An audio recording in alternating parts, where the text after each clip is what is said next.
Telltale Games, the studio behind the beloved episodic titles like The Walking Dead and The Wolf Among Us, may not be with us much longer.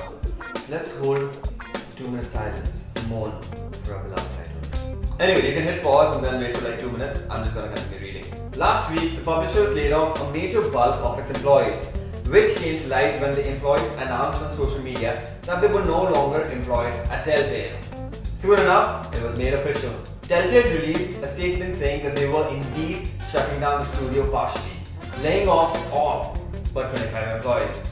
The news came as a shock to fans as the final season of The Walking Dead started rolling out earlier this year and is just a few episodes from its finale. And the studio had some highly anticipated titles in development, including the second season of The Wolf Among Us, a series based on the Netflix show Stranger Things. Now, according to a report by GamingMonk, it seems like we won't get to see how The Walking Dead will end, which honestly is like a regular TV show that just got cancelled, except a lot of people got laid off, which sucks. Apparently, the small team left at Telltale is currently working on the Netflix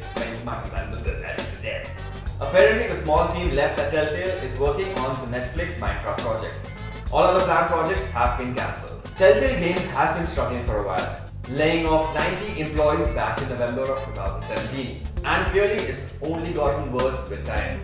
According to reports, only Minecraft, Story Mode and the first Walking Dead games were financially successful.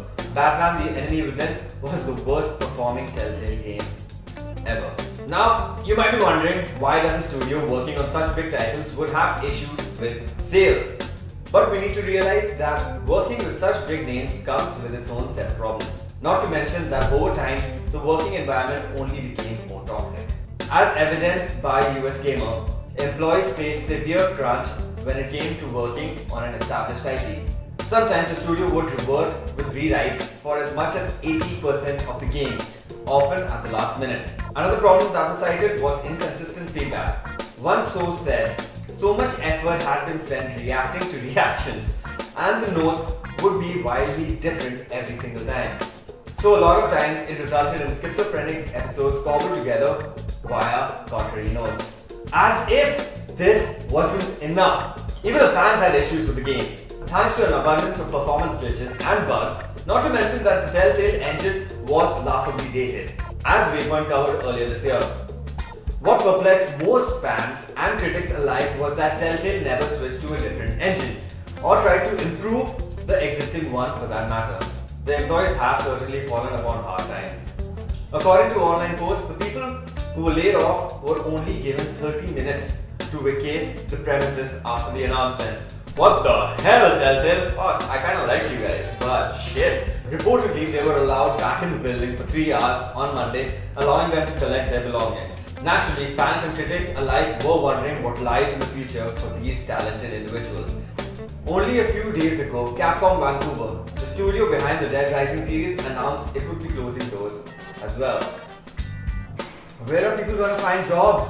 Who's gonna feed their family, man? Who? You? Are you gonna feed them? Am I gonna feed them? No, are you gonna feed them? I don't think so. These people need jobs. The economy is crashing because of this. Where do we go from here? I can only think of World War III. Fortunately, the industry is quite sympathetic towards Telltale and its employees, with many studios including Valve and Ubisoft inviting them to apply for jobs. A lot of the crowd has taken to social media as well, showing its support for the former devs. Even if the studio closes down, we're sure that Telltale will go down as one of the better game studios in the history of mankind. And until next time, love thy neighbor, and if you don't like the neighbor, at least respect their gaming systems.